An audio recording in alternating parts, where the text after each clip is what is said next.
Donc en premier, je vais parler de la guérison de l'esprit. La Bible est claire là-dessus, ce n'est l'objet d'aucun doute que nous avons été guéris par quoi? Par les maîtresses de Jésus. Ésaïe 53, le verset 5. Mais il était blessé pour nos péchés, brisé pour nos iniquités. Le châtiment qui nous donne la paix est tombé sur lui. Et c'est par ses maîtresses que nous sommes guéris. Ça, c'est Ésaïe qui dit ça.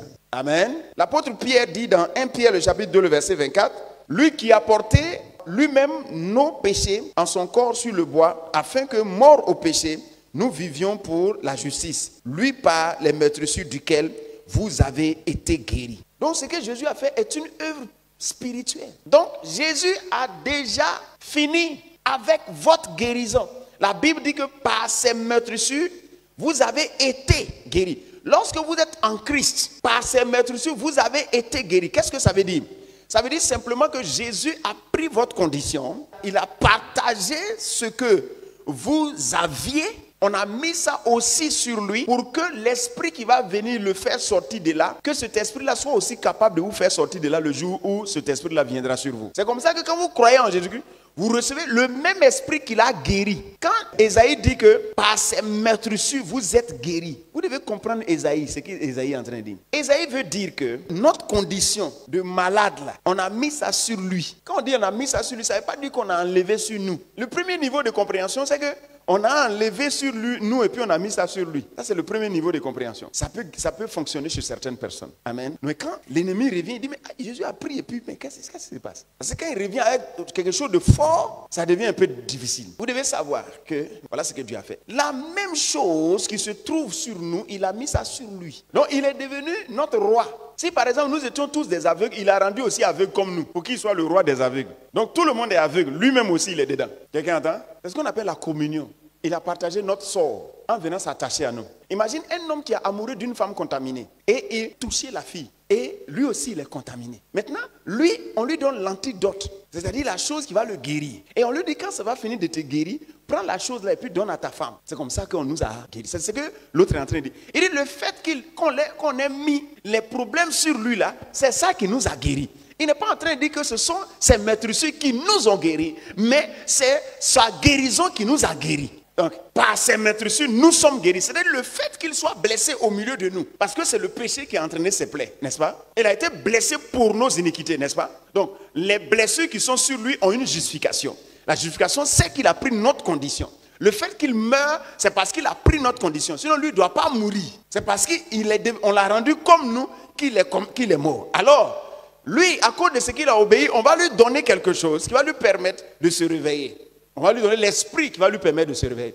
Alors, Jésus, recevant cet esprit, ressuscite d'entre les morts, n'est-ce pas? Maintenant, c'est cet esprit-là, on demande à chaque être humain de recevoir, pour ressusciter aussi d'entre les morts. Donc, lorsque vous croyez en Jésus-Christ, vous recevez l'esprit qu'il a ressuscité d'entre les morts. Donc, si vous avez donc les mêmes plaies qui étaient sur Jésus, l'esprit-là vous guérit aussi de vos plaies. Pourquoi? Parce que de même qu'il a guéri Jésus. C'est pour ça qu'on l'a rendu identique à vous. Par ses maîtresses, nous sommes guéris. Le fait qu'on l'ait fusionné avec nous, le fait qu'on l'ait rendu comme nous. Maintenant, l'esprit. Donc, la guérison ne se trouve pas dans le fait qu'il ait partagé notre sort. La guérison se trouve dans le fait qu'il soit ressuscité de la condition dans laquelle il était pour notre part. Parce que quand il a pris notre condition, il est mort aussi de notre condition. C'est la résurrection qui est sa guérison. Et donc, lorsque nous recevons ce même esprit, nous sommes guéris. C'est pour ça que l'apôtre Pierre maintenant parle de ça au passé. Il dit, lui, par ses maîtresses duquel vous avez été guéris. Donc, normalement, quand tu es fils de Dieu et que tu parles encore d'une guérison future, tu ne comprends pas de quoi tu parles. Dieu ne sait même pas de quoi tu parles. C'est pour ça que vous priez, on prie, mais il ne sait pas de quoi on parle. Oui, je ne sais pas si vous comprenez. Le fait pour vous de recevoir l'esprit, c'est fini. C'est l'esprit qui a reçu Jésus d'entre les morts. Tu ne verras plus Jésus en train de dire, papa, guéris-moi. Parce qu'il a été déjà guéri par l'esprit qu'on lui a donné. Donc le même esprit qu'il a ressuscité d'entre les morts, c'est ce même esprit-là qui est en nous. Romains le chapitre 8, le verset 11. Amen. Gloire à Dieu. Donc la guérison, c'est ce qu'on appelle la guérison de l'esprit. Quelqu'un entend? La guérison de quoi? Donc, je vous explique rapidement la guérison de l'esprit. Peut-être que ce que je suis en train de dire, vous comprenez, mais vous avez besoin d'autres compréhensions encore. Donc la guérison de l'esprit est une œuvre déjà accomplie. Le fait pour toi d'avoir reçu l'esprit qui a ressuscité Jésus d'entre les morts, tu es déjà guéri. Amen. C'est ce qu'on appelle la guérison de l'esprit. C'est l'esprit-là qui l'a ressuscité d'entre les morts. Et toi, tu as reçu le même esprit. Alors, on dit tu es guéri, c'est fini. Le fait que l'esprit-là s'unisse à toi, pour devenir une seule personne avec toi, tu es guéri, c'est fini. Gloire à Dieu. Donc, la foi en Jésus-Christ permet donc à l'esprit de l'homme de retrouver sa condition de bonne santé. L'esprit de l'homme était malade. Comment? Parce qu'il faut que vous puissiez comprendre ce qu'on appelle malade pour un esprit d'homme. Pour que vous puissiez savoir que le retour de l'esprit de Dieu, là, c'est ça qui est sa guérison. Donc, la foi en Jésus-Christ vous a fait revenir à la condition que Dieu voulait. Je vous ai dit que vous êtes des esprits, donc laissez-moi vous parler comme des esprits. Amen. Le fait que vous soyez unis de nouveau au Saint-Esprit, vous êtes revenus maintenant à l'état où Dieu vous voulait. Comment? Avoir l'esprit en vous pour toujours. C'est ce genre d'esprit-là, ce genre que vous êtes là. C'est ça, il dit que vous êtes maintenant guéris. Ça va? L'esprit malade est l'esprit mort. Donc, l'esprit revenu à la vie, c'est ce qu'on appelle l'esprit guéri. Et c'est ce que vous êtes. Quand vous êtes né de nouveau, vous avez reçu la vie de nouveau. Et ce qui est intéressant, c'est que l'esprit est venu s'unir à vous pour que vous ayez la vie éternelle. Donc, vous avez la guérison éternelle. Donc, ce genre d'esprit-là ne tombe plus malade. Il n'y a plus de possibilité pour lui d'être malade. Pourquoi? Parce que la maladie provient de la mort. Donc, on est en train de parler de l'esprit. Gloire à Dieu. La résurrection, c'est quoi? C'est la guérison. La résurrection pour vous, c'est quoi? C'est votre guérison. Le fait que vous soyez né de nouveau là, c'est votre guérison. Dieu vous a fait naître de nouveau, c'est fini. Amen. Gloire à Dieu. Si je vous explique l'état de l'homme, l'état de l'esprit mort ou bien l'esprit qui n'est pas encore revenu à la vie, vous allez avoir pitié tout de suite. Et peut-être que si je dis ça, peut-être ça va vous effrayer, mais ne vous confondez pas à cet esprit. Gloire à Dieu. Voilà. Donc l'esprit de Dieu s'est uni à l'esprit d'homme pour qu'il soit vivant pour toujours. On se comprend?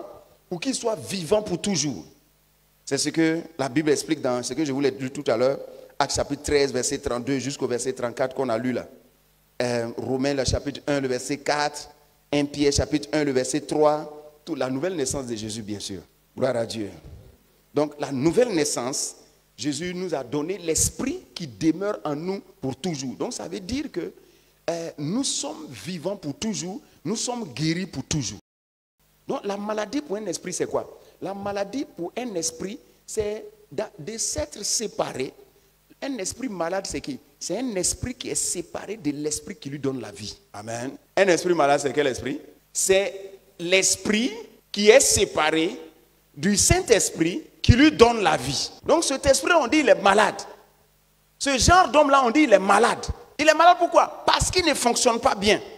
Il ne fonctionne pas comme il se devait. Gloire à Dieu. Il ne fonctionne pas comme il se devait. Il fonctionne mal. Parce que tel qu'il est devenu maintenant un poison au lieu d'être une source de vie. Il est devenu une source de poison. Il n'est plus une source de vie. Gloire à Dieu. Donc être malade pour un esprit c'est quoi? C'est être séparé d'avec l'esprit de Dieu de qui il reçoit la vie. Est-ce que vous êtes dans cette condition? Pour vous qui êtes nés de nouveau, est-ce que vous êtes dans cette condition? Est-ce que pour celui qui a cru en Jésus-Christ, il est dans cette condition? Vous êtes guéri. Vous n'avez pas de problème. Vous êtes guéri. Est-ce que quand tu te vois comme ça, est-ce que tu peux dire que je peux être malade encore? Puisque tu es uni à l'esprit pour toujours. Donc tu es uni à l'esprit pour toujours. Donc il n'y a plus de possibilité pour toi d'être malade. Et de toi, on parle de toi en tant qu'esprit. Tu n'es pas un corps. On parle de toi en tant qu'esprit. Tu es uni à l'esprit pour toujours. Tu ne peux plus être malade. Gloire à Dieu.